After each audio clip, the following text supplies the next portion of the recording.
Right up there though was mindset, I think. The big thing for me was don't take no for an answer, don't believe anything you hear from the bank's negotiators. Wow. And that really came home this week when a couple weeks ago I was really depressed. I thought this one was gone, this short sale was gone, and I was getting beat up. And We're gonna refer to that as Leadership Friday. You remember when I called you out on that? yeah. That was Leadership Friday.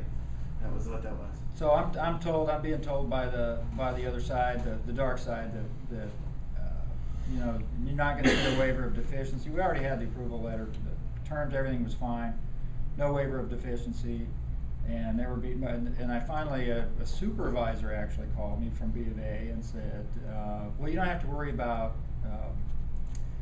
deficiency anyway because you're in a non-deficiency state." And that's when wait a minute. This guy is a supervisor, a manager actually, and he did not have the faintest idea what he was talking about, and he was feeding me the same spoon-fed crap that the negotiator was feeding me. And I said, wait a minute, what do you know about statutory law versus case law in Arizona where it comes to short sales? And I immediately fired off an email to him and everyone in the string. Nice. And so you brought in the whole group VPs, of everybody.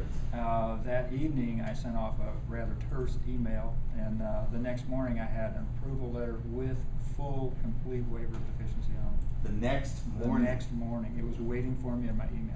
Rock on. You rocking what? Rock on. That's How's in the house? That's the moment. How's in the house? That's the one that folded like a cheap lawn chair. So awesome. It was Awesome. awesome. It Awesome. was just, but that really showed me that, you know, don't take no for an answer. And I had another one this morning, one of Jay's files that I'm negotiating, and you know, said, no, this investor doesn't do waivers of deficiency. It's a Fannie Mae and a blah blah blah. And I just, you know, if they can tell stories, so can I. Well, I just had one approved.